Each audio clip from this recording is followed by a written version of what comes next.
And we're back. Welcome back to Titans in Truth. Thank y'all for watching and for sticking with me. And a big shout out to Rose Jewels Boutique. Check out the website. Check her out. Check out Miss Allison. Believe me, she got some good stuff for you. And before we get into the next segment of the show, I want to give a big shout out to Mr. Kihai Salvador, one of my good Facebook friends from the Isle of Waikiki, Hawaii, or I know some of them. I know some of the people there say Hawaii is the proper term, but I want to thank him for sending me this nice shirt of the University of Hawaii. You know, big Titans fan, and of course, sending me something from the islands And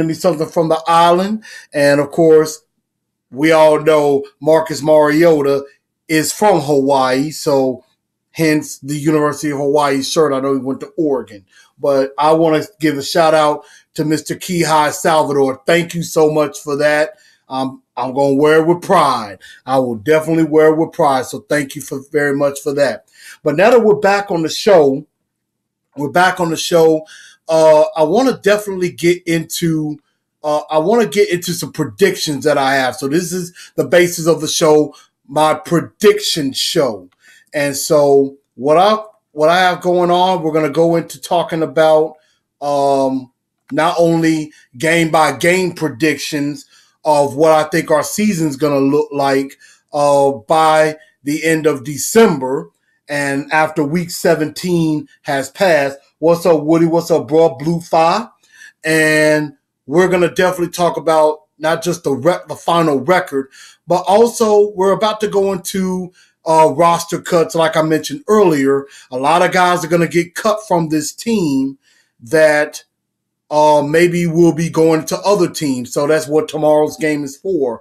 A lot of players are going to be auditioning for other teams, not necessarily for the Titans.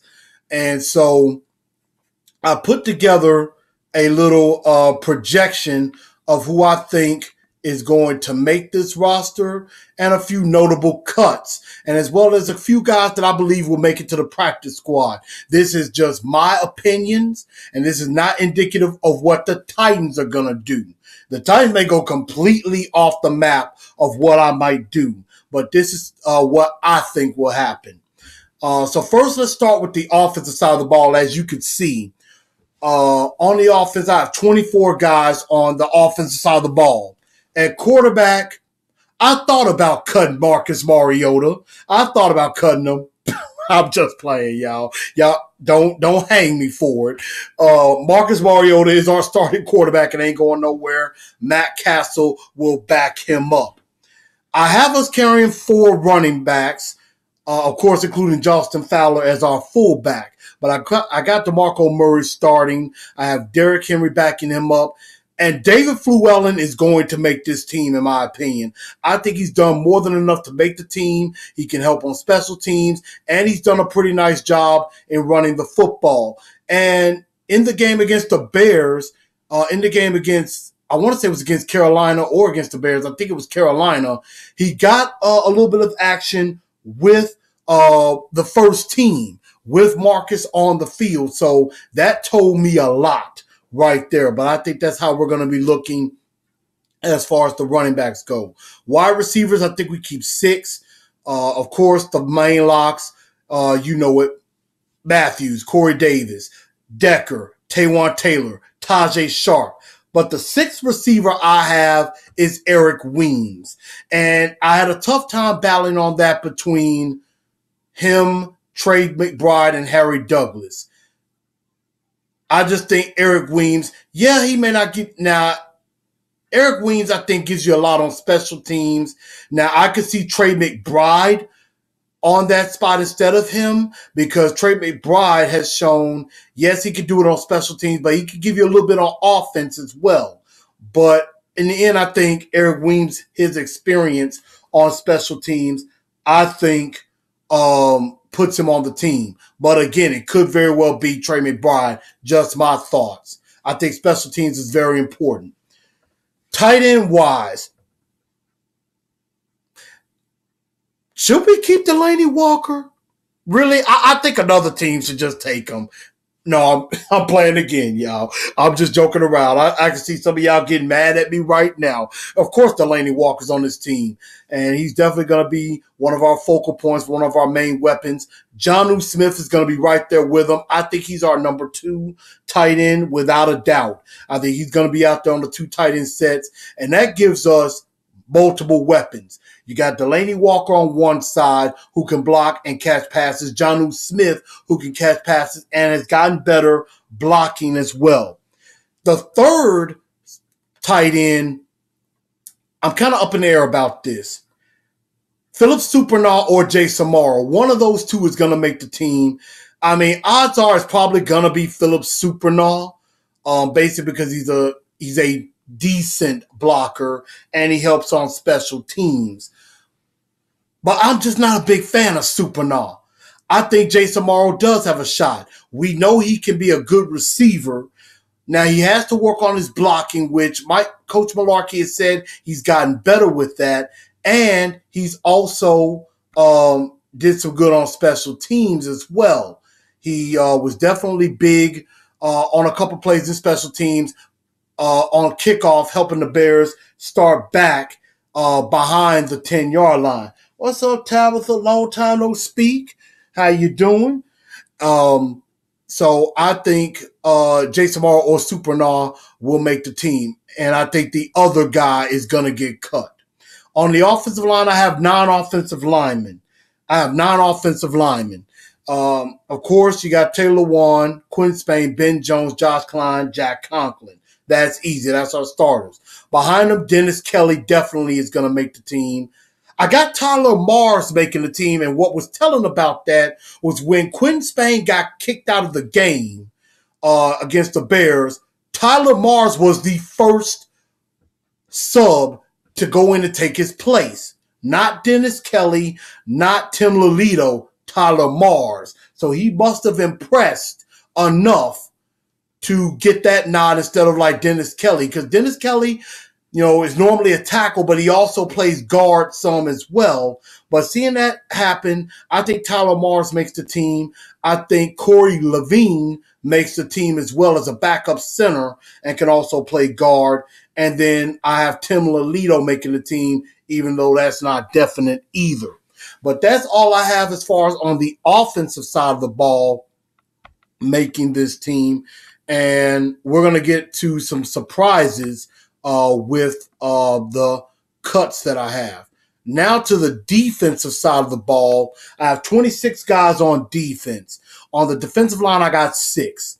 Jarrell Casey, Austin Johnson, Carl Klug, Daquan Jones, reluctantly Sylvester Williams, even though he hasn't really played very well.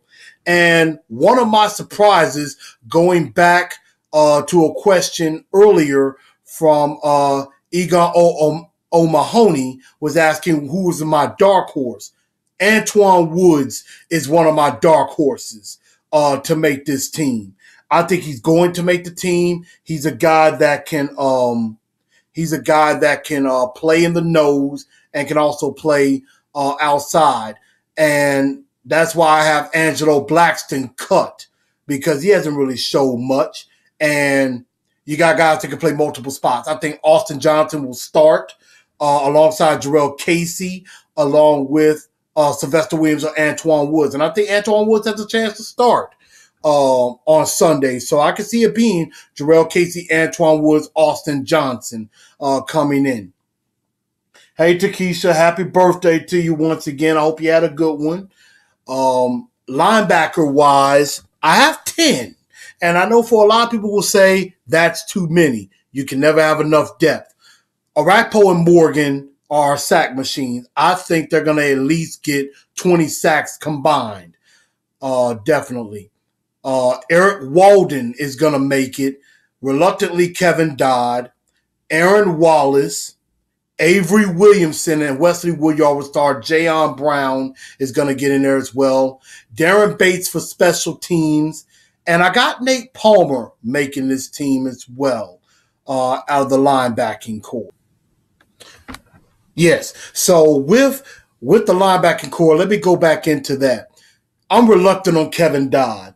I think Kevin Dodd could get cut, but because he was a high round, second round pick, they're not going to cut him. They're going to give him a shot. And I think we all should too, at least this year. If he sucks this year, then we cut him next year. There's no way, if Kevin Dodd does not produce this year, he is not going to be on this team for 2018. That much is a doubt. And he may go inactive for a long period of time during this season if he doesn't show something. So this is a do or die season for Kevin Dodd. And why I say that, Aaron Wallace is coming up behind him. Aaron Wallace is going to pass him by. Aaron Wallace has showed a whole lot more this year than Kevin Dodd has showed in 2 years. I know the first year he was hurt and was out, but Aaron Wallace has shown a whole lot more than Kevin Dodd has shown. Eric Walden, I think, is a good veteran presence. He's going to spell Orakpo Morgan big time. Jayon Brown, like I mentioned earlier, is going to get a lot of action. And I think he has the potential to be a starter at the end of the year alongside Avery Williamson. Bates and Palmer, more for special teams. I think that's where they're going to be fitting in. At corner, and this is going to be key, I have 6 corners.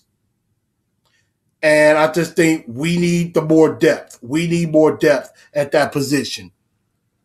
Of course, Logan Ryan and LaShawn Sims, again, like I mentioned, they're going to be the starters on the outside, without a doubt. I think LaShawn Sims locked that up. He didn't do too bad in the game against the Bears, almost had an interception in that game as well. So I think he solidified himself. And I know a lot of people were thinking with Adoree Jackson being picked 18th in the draft, he should start. But LaShawn Sims basically held his spot down. He made sure Adoree Jackson wasn't going to take that spot from him. He did everything he had to do to make sure he was slotted in as a starter. And he could end up becoming our number 1 corner. I could see Logan Ryan at times moving into the nickel and moving Adoree outside as well. But also I have Kalen Reed. Kalen Reed, I think he could be our 4th corner as well. So I think he's going to get some significant time. He'll also help on special teams. Bryce McCain I have as our 5th corner. He probably will make the team, most likely, but he struggled a bit last year. I think Kalen Reed can replace him. And I have DeMontrez Hurst making the team as our 6th corner. Now, there could be room for Ty Smith as well making the team at corner as well. But I think DeMontrez Hurst will make the team as our 6th corner. What's up, Big BJ? Black Haven in the building. But that's just what I think as far as our cornerbacks for the Tennessee Titans as well. Safety, I have 4 safeties. Of course, Kevin Byard, Jonathan Cyprien starting. Denoris Searcy will get some time. Of course, they're going to play a lot of 3 safety formations as well. So Denoris Searcy is going to get in. And then Brendan Trawick is going to be on the team as a safety, but he's mainly going to be on the team for special teams purposes and to help on coverage on kickoffs and punts. What's up, Big Kyle? And special teams wise, of course, Ryan Suckup, Brett Kern, Bo Brinkley. Suckup kicking, Kern punting. Bo Brinkley will be back as our long snapper. Cuts I have. Notable cuts. Harry Douglas is going to get cut. I think Harry Douglas, even though Mike Mularkey said he is invaluable to the team, I just don't see how he makes it. Even though he did make a couple of plays against the Jets, and he did okay against Carolina, he's been hurt. He missed the game against Chicago. Is probably going to miss this game against Kansas City, which is why I think he may get cut. The other tight end, whoever makes the team between Philip Supernaw and Jason Morrow, the other will be cut, in my honest opinion. I think I will give it an 80% chance. It's probably going to be a Morrow that gets cut, but I actually want him on the team. I've been a big fan of his. So that's what I have on that. Angelo Blackston, I have him cut simply because he hasn't shown me anything in this preseason. He hasn't shown me basically justifying why he should go in over somebody like Antoine Woods or starting over Austin Johnson or Daquan Jones. I haven't seen it from Angelo Blackston, so that's why I have him cut. That's why I just don't think he makes the team. And Alex Tanney. Now, I heard some radio show host earlier today, I believe it was on 102.5, if I'm not mistaken, that Tanney could be a good number 2, but I just think the experience of Matt Castle is going to overshoot anything that Alex Tanney has done. Plus, Alex Tanney took that beating against the Jets in week 1, which a lot of that was on the backup offensive lineman, but some of that was on him. That's why I have him cut. On the practice squad, I think Kavlani Muhammad is on the practice squad. I thought he would make the team. In the beginning, I had him making the team, but David Fluellen has just flat out outplayed him. So I got him on the practice squad. Trey McBride, I believe this is his last year eligible to be on the practice squad. So I think he'll be on the practice squad and could get up at some point if there is some injuries on the wide receiver front.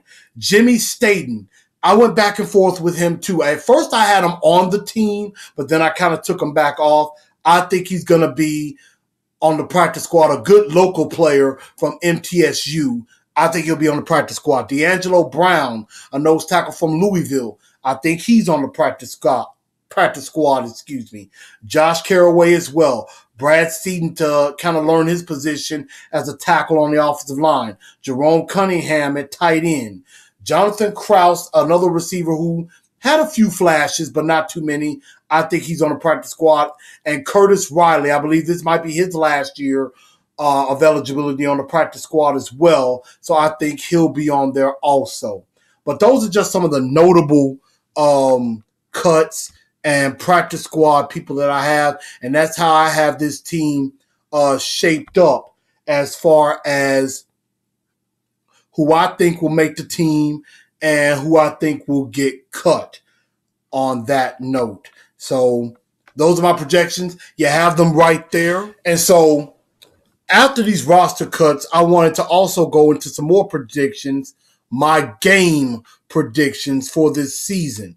And so as y'all all know, we got around 10 days before the Oakland Raiders come to Nashville to Nissan Stadium to play our Tennessee Titans. And I want to give a shout out to Larry Garman and the Titans fan club of Memphis. They're going to be having a party along with the Oakland Raider fan club that comes out of Memphis as well at the 404 Bar and Grill in Antioch. It's at 404 Elysian Fields here in Nashville. They're going to have that party on September the 9th, the Saturday before the game. So I wanted to give a shout out to that. I'm going to be there. I will be there with my Titans gear on, ready to party a little bit with some of my peoples. So that's just a little announcement I wanted to put out there for that.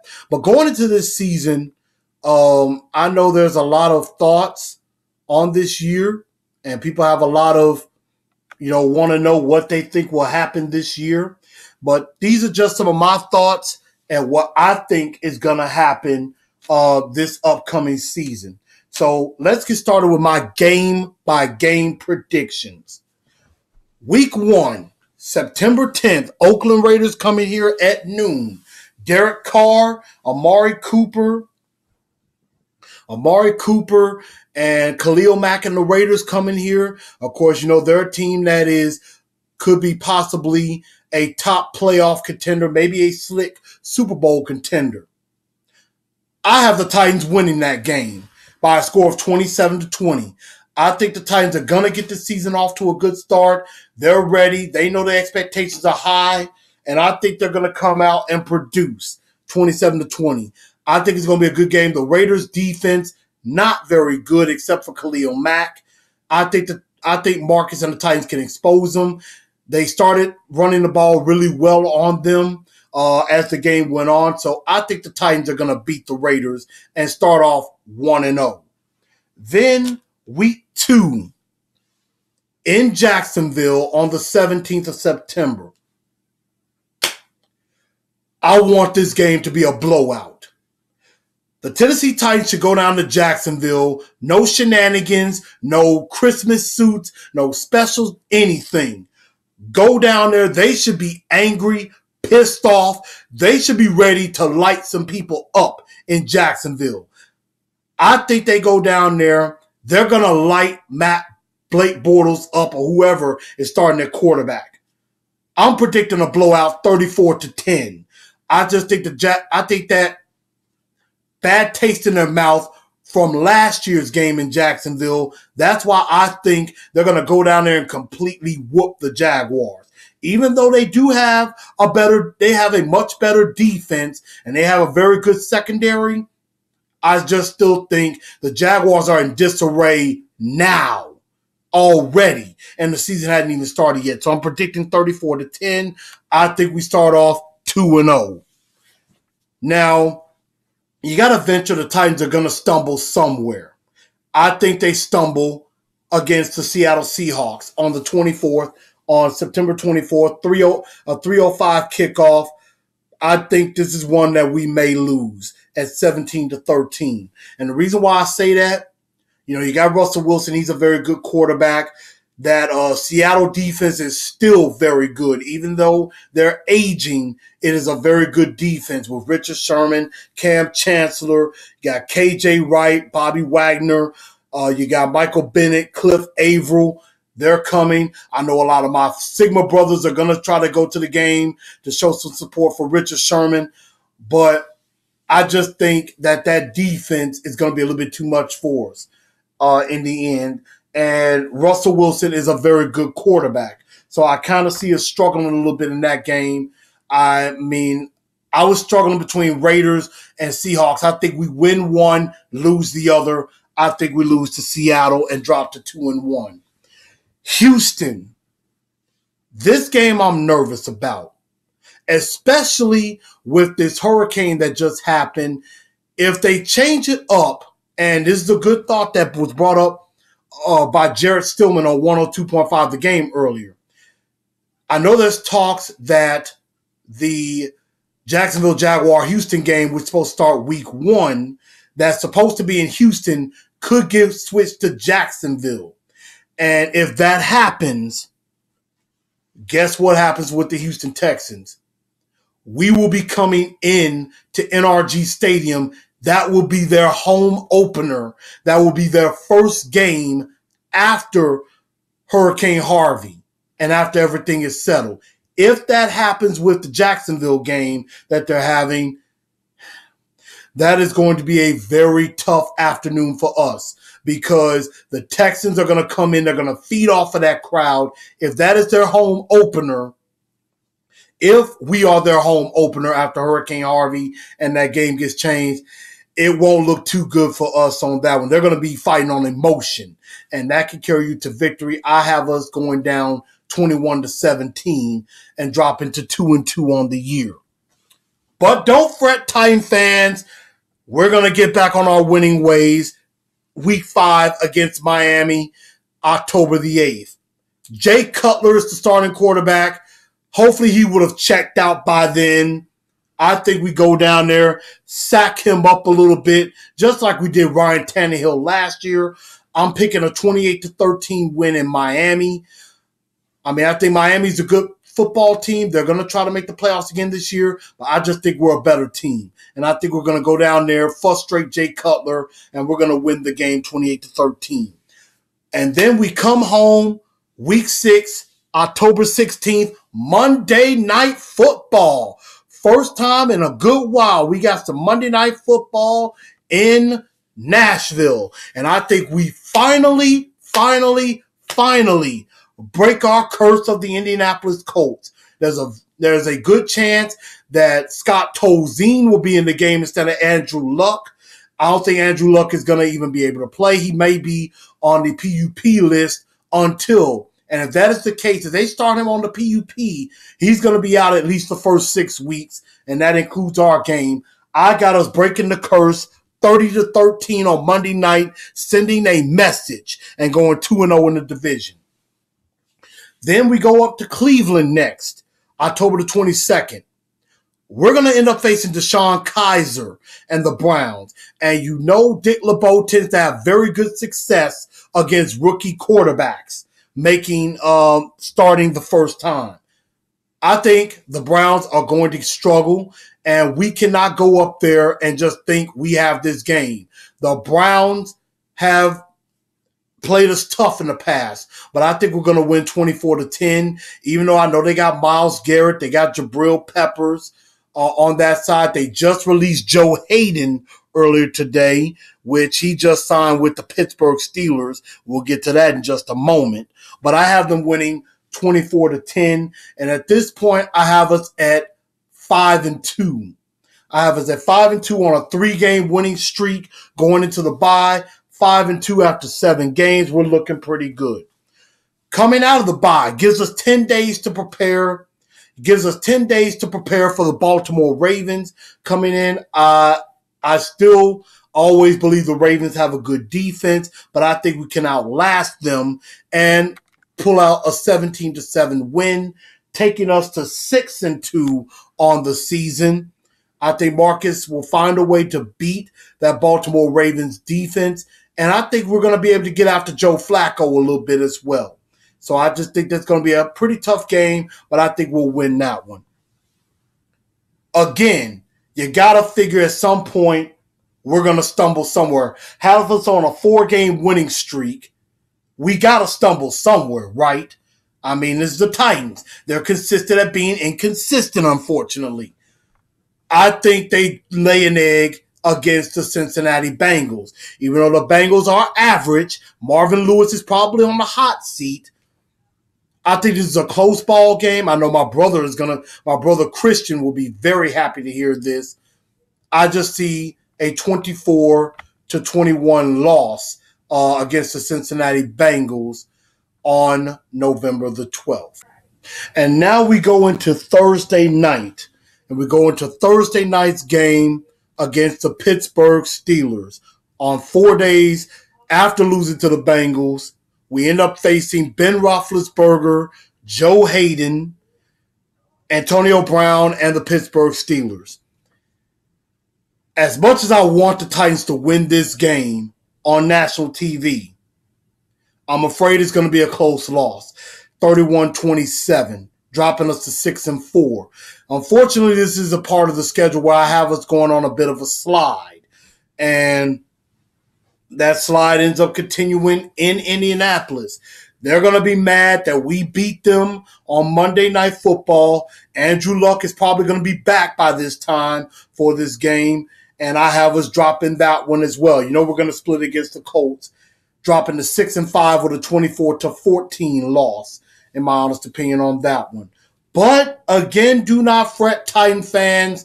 The sun comes out tomorrow after Thanksgiving, and that would be against the Houston Texans coming into Nissan Stadium. And I have them beating the Texans 21-10, going to 7-5, and then they start to roll. They start to roll big time after that. Then they go out to Arizona, face the aging Arizona Cardinals and old Carson Palmer. Larry Fitzgerald probably on his last legs as well. I think we go out there and beat Arizona 28-17 to go to 8-5, 2 in a row now. Make that 3 in a row because I think we're going to stay out on the West Coast. I believe Coach Malarkey's already said that when we go out to Arizona, we're going to stay out on the West Coast because we go to San Francisco after that, and I think we're going to annihilate the 49ers. I think we're going to annihilate them 38-10. I know they got Solomon Thomas and Reuben Foster, and they got Navarro Bowman. They have a nice little core on defense, but it's the 49ers. I think we go out there, we go focused. Marcus likes being on the West Coast. I think he'll have a lot of family maybe coming down to San Francisco for the game. I think they go out there and win it 38-10. And then we come back home for 2 more, the LA Rams. I think at this point we may have clinched the playoff spot. But I think we go out, we come back home against the LA Rams, beat them 24-6 to go to 10-5. and have us a happy, happy Merry Christmas. And then to end the year, we sweep the Jags finally with a 20-10 win. Some of our starters will probably rest. The Jags have probably mailed it in. 20-10, 11-5, 4-2 in the division, AFC South champions, and we will be the third seed.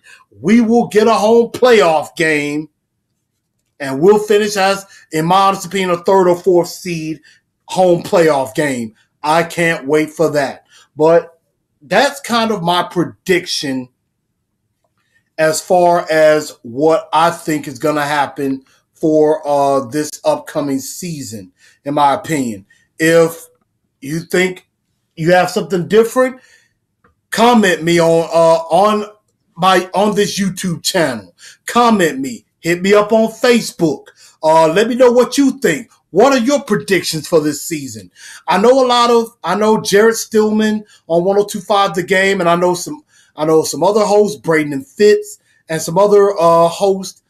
They're probably a little bit less optimistic than they were a few weeks ago, and probably some of them are a little nervous. I know the preseason has a lot of fans a bit scared. Oh my God, abandoned ship. We're going to go 3-13. We're going to suck. Guys, calm down.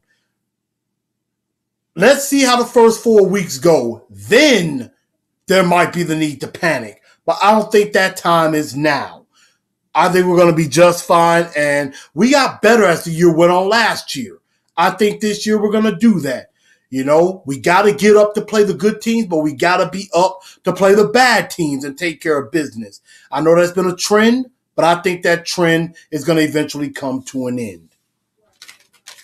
Now, I asked my blue bombshell question, and I didn't get a lot of responses on this. I said, on a scale of 1 to 10, what is your concern now after what happened with this Bears game? My concern is up to about a 4 right now. I'm not going to go past 5 and go 6 or 7. No. I think my concern is about a 4. And I just think right now it's the preseason. Yes, some things look bad, but I think it was vanilla. We weren't game planning. Now we're going to be game planning, specifically attacking certain people and doing certain things. The game plan is going to change from week to week. So I think that's going to help us out there.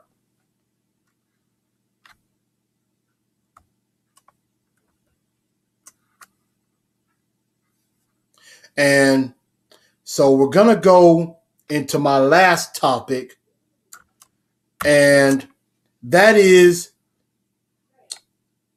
what we think about this big fight that happened over the weekend, the big Conor McGregor, Floyd Mayweather fight. And I already had I had my guy, Mr. O'Mahony, chime in. He basically said that, you know, as an Irishman, he felt he's a fan of McGregor. He held his own against the greatest of all time of boxing. He did very well, proud of his performance. As a huge fan of the UFC, Conor really has to work on stamina, as has been his downfall for 2 fights now. He said, great fight, a lot better than I expected. I agree with that. Facebook Live on Facebook, tell me what you think about the fight. What did you think about this fight? I thought it was a better fight than I anticipated too. I originally was all against the fight. I was like, this circus, I'm not going to watch this fight. I have no need to watch this fight. But some of my friends were really talking about it and really wanted to see it, so decided to watch the fight. And I have to admit, I was thoroughly impressed. I thought Conor McGregor held his own. He held his own for about 7 rounds. He stuck in there with Floyd. After about the 7th round, Floyd basically took over. Really after the 6th round, he held up. But after that, he was on wobbly legs. He had never went that far as in boxing. In UFC, the fights go no more than about 5 rounds. Most fights are about 3 rounds, but 5 is usually the max, and they're about 3 to 5 minutes. After that, it's over. The UFC fight is over. Boxing goes 12 rounds. And I don't think Conor McGregor was going to be able to keep up anyway. That's why I thought if he was going to take him out, he had to take him out early. And Floyd is a very good defensive fighter. As much as I can't stand him, he's a good defensive fighter. But it was the most offense I really ever seen him give in a fight. But I have to admit, it was a good fight. It was a very good fight.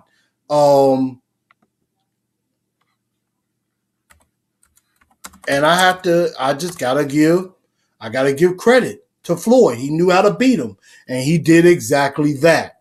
So that was just my thoughts on the fight. I thought it was great to have fun with friends. Two things before we do close out the show. I have a big announcement that I want to make, and this is a game-changing announcement. So now, the big announcement that I have for you, ta-da! A brand new website for Titans and Truth is finally up and going, and I'm showing this to some of my people on Facebook Live. I have a brand new website. It is up, and it is going right now. Titans and Truth, the website is live. And so you have a whole lot of things on this page talking about, the first episode. The latest episode will always be on the front page. And then, of course, on the side, you have my blogs that I'm going to be writing. So you'll have updated blogs that'll be on the website. Of course, you have Rose Jewels Boutique, who is a big sponsor of Titans and Truth. You have where Miss Allison's information and how you can get to her. You can contact her on Facebook, Pinterest, Instagram, and also her website. This will click you and get you to, we have a part where it gets you to the Titans and Truth official content page. And also, you'll see where you can find me and find Titans and Truth, Facebook, Twitter, Instagram, YouTube. And of course, as you can see up here at the top, you can find out information, learn a little bit more about Titans and Truth, learn more about me. We have all the episodes are going to be listed right here. So it's going to be up to date on that. The blogs are going to be here, a bunch of pictures that I've taken from Titans games. And if you ever want to contact me, contact me, my contact information as far as how you can catch me on Facebook, Instagram, Twitter, YouTube, my email as well. And you can leave some comments as well. Let me know what you think of the show. Let me know what you think of the website. Is it good? Does it suck? Let me know what you think on that. But it's up and running now. The address is going to be www.titansandtruth.wixsite. That's wixsite.com/Titans and Truth. That's how you'll be able to find me. I'll put that up on the Facebook Titans and Truth fan page either tonight or first thing in the morning. So you'll be able to have access to the website, and it'll show as well. So when you click on it, and it'll be on the about part on the Titans and Truth fan page. So you can just click on that. It'll take you right to the website. But that was my big announcement. I've been waiting for about a month to let this out. But this website is up and active. You can go to it right now. A lot of content is going to be there. And again, you can catch me anywhere. Facebook, Instagram, YouTube, all over that. So take a look. Read the stories. Catch up with me and learn about me. But before we do get out of here tonight, I definitely want to discuss the recent tragedy that happened in Texas, Hurricane Harvey. A lot of people have been affected by that. A very terrible hurricane that went through Houston, through Rockport, through Corpus Christi. Very sad to have seen some of the images. A lot of places still underwater, but I also hear that some stuff is starting to recede. Hopefully there's not a bunch more rain that's going to be heading down in that direction, because they did deal with a lot of rain. And I really hope everybody is okay down there. Definitely to my frat brother Greg Liberty and his wife Miss Rashida Liberty, my best friend Xavier Hale and his wife Chandrika. I hope y'all are okay. Soror Faith Manning. I hope everybody, whoever is in Texas, is okay down there. And and as much as I hate to admit it, I got to give a shout out to JJ Watt for the foundation he put together. He has helped raise over $7 million to help in relief. Our own Amy Adams Strunk, our owner, she has given $1 million to the JJ Watt Foundation, and we have also, the Titans have also given $25,000 from the Titans Foundation as well to help in those efforts. Now, I am also going to be donating to the cause. I'm going to be donating to the cause as well. And what you can do is check out the fan page. There is a link. You can go to www.redcross.com. www.redcross.org to give your donations. To Hurricane Harvey and to help the victims there. Or you could text the word Harvey in all capital letters to 90999 to make a $10 donation to the cause. I've already given $10 to the cause. You can too. And show that we do care about each other as a people and as human beings and as Americans. It doesn't matter. Black, white, Latino, Asian, it doesn't matter. We have to help each other. We have to be there for each other in times like these, and just really any time. And it doesn't need to stop a few weeks or a few months or even a year after now. Let us continue to come together as a country and come together as a species, as humans, as a family, and know that we can do good things together. And so that's all I have tonight. Thank y'all for tuning in on Titans and Truth. This is going to be up on YouTube. Subscribe to the page. I got 93 subscribers. By the end of this show, I want to be up over 100. So let's make it happen. Facebook, Instagram, Twitter, get with me. Let's get over 100 subscribers and let's make it happen, because I want to build on this thing. By the end of the year, I want to have close to 1,000 subscribers by the end of this year. We can do it. Let's do it together. Spread the word. Tell everybody about this show. We're doing big things. We got a website now. So let's get hot. Next week, previewing the Raiders. Titans and Truth. Thank y'all for sticking with me. I'ma holler at y'all. I got to go.